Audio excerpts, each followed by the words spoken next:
chassis. We're getting there, dudes. It's been a long day already. So yes, one rolling chassis. By crikey, it took some time to get to here. Those are the disc brakes and all the rest of it, but we're getting there. She's looking good. She's looking fancy.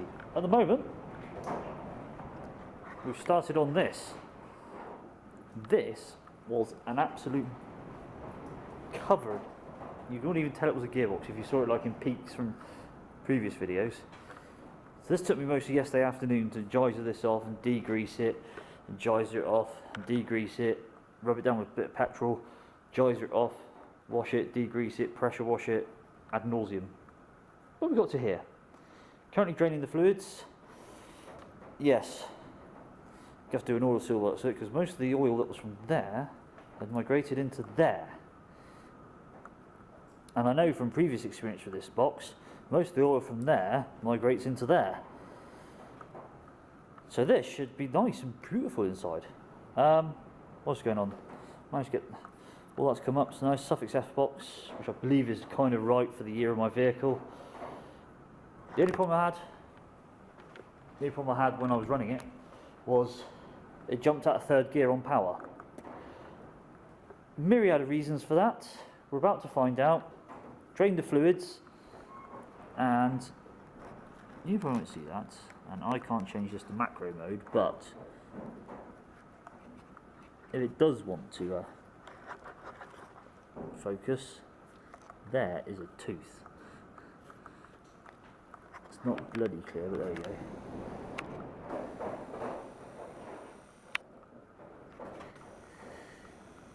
No, I've just confused it completely, and it now looks like an excerpt from an 80s movie. No Shirley Bassey here, but anyway, that's a tooth. All lots of bits of metal.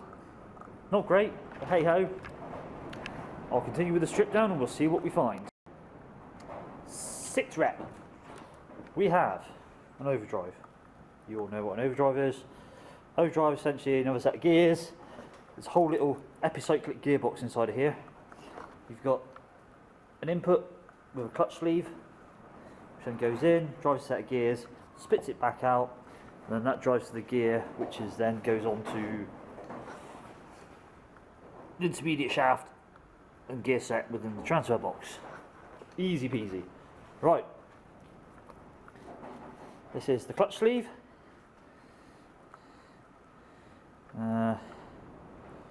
And you see that nicely, maybe. Either way, there we go. That's the gears and the little teeth. They are slightly worn. I'm having a debate whether to replace that or not, but they're okay for the moment. Anyway, this bolts on that way, back of the gearbox. It then, shove that back in there, there's a space a bit, and this is the lock tab. This lock tab, which then sits over there like that, which then goes on to the side back of box, has those 2 tangs, but there's supposed to be 1, 2, 3 other little tangs which then face backwards, which then when you do up the main shaft nut, the back of the main shaft, you can just see it poking out the hole there. Then once you've done this up tight, you then fold those tabs over. You trim the tab slightly shorter when you put the overdrive gear on, so the tabs don't get in the way of the gear here on the clutch sleeve, and stops you engaging it in the centre of the overdrive, so the overdrive doesn't go on properly. Right, how is this relevant? Right, jumping out of third gear on overrun is generally bad news for most LT76 gearboxes. It's a known fault, they generally do it. You were very close to me then. Social distancing and all that. So yes, when they do jump out of gear, it's because generally either the bush, which was on the later ones was like a 3-piece bush, but earlier ones was a 1-piece bronze bush between two main gears on the main shaft, or the 3/4 synchro hubs generally knackered. Well, I did find a tooth. It's probably the reverse gear one, because reverses on these, again, not bearing is on a bush. It's an early box. Generally, again, beating around the bush, main shaft end float is the problem. Well, to be honest, there ain't an awful lot of main shaft wear, and everything feels beautifully wonderful and tight. Take it out of gear. There's still not a lot of main shaft float. That's me turning the box.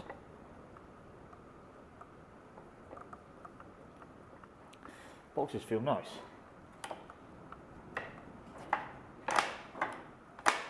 First gear. See? Off I go. Into fourth.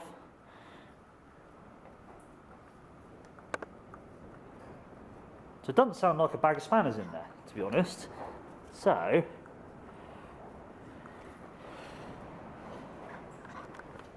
preparing to eat my words, I'm not going to strip the box.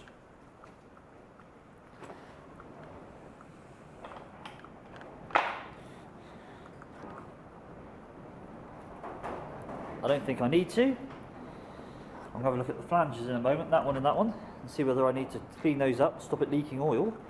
And the only other oil leak I found was around the front.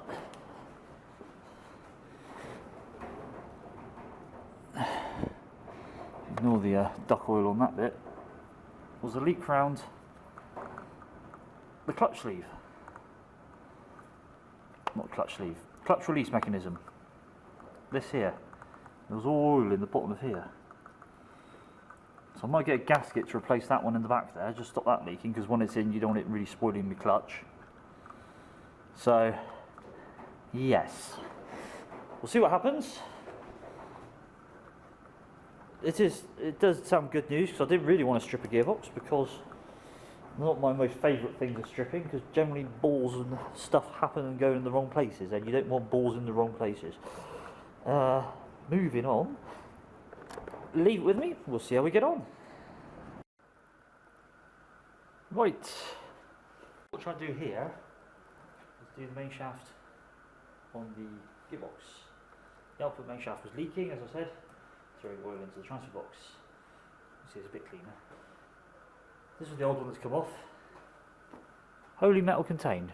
Actually, I'm still in the way of the light. Let's go this side. There we go. Holy metal main shaft seal. Made in England. But the replacement, they're all composite. It's a proper Gacko seal.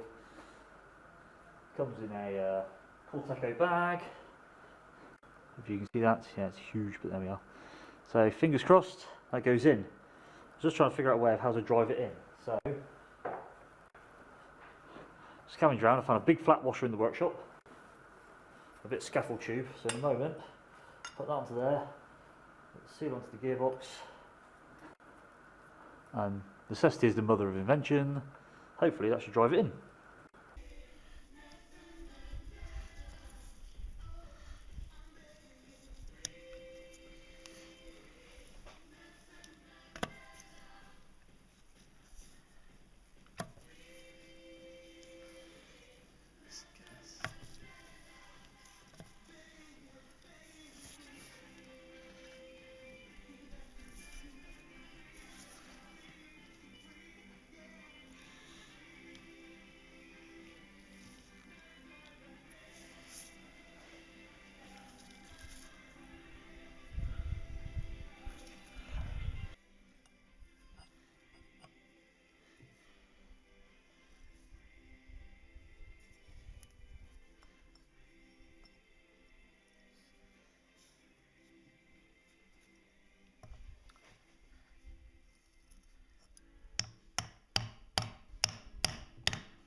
100 foot-pounds, you can't see.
So, scores on the doors.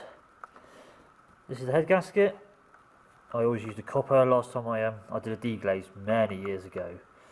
So to be honest, it's not too bad,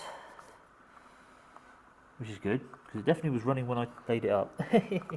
Let's flip up to the back side. You can just see though, between 3 and 4, it is just starting to blow. Definitely burning marks there. It's not too bad around the. It just see on the firing, it's just starting to go. So right, let's flip the head over. Let's have a look at the cylinder head. So again, this is the cylinder head. Looking at it. So this is the water thermostat. So there's pot 1. I'll be honest, it's not looking too bad. A little bit of marking there. You do see it definitely better on the. There you go. So I'll give it better between 2 and 3. Feels alright. Between 3 and 4, where you can see on the head gasket. A little bit of marking there. So probably not a bad thing. I've taken the head off. Really is going to be one of those things that I'm going to. Why am I doing the head? Right, E10's coming, and to be honest, this is still not. This is running on the original valve seats. Lots of Ys and what 4s, but at the end of the day, I've decided now is the time to have the valves done.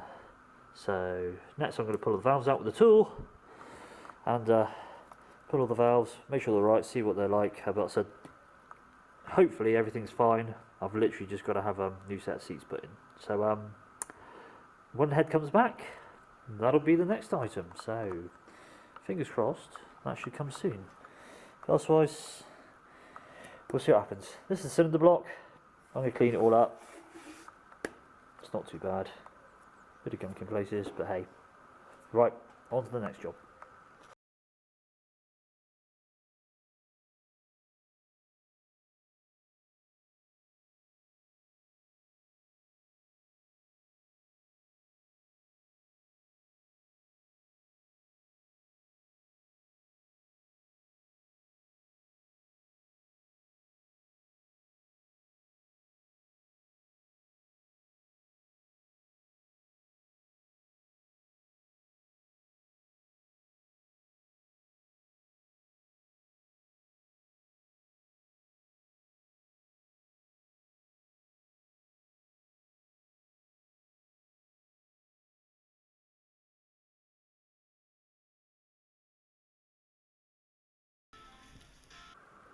Today on Whose Gallery Is It Anyway? Hopefully it's a play ball. Nope, it's focus. Focus.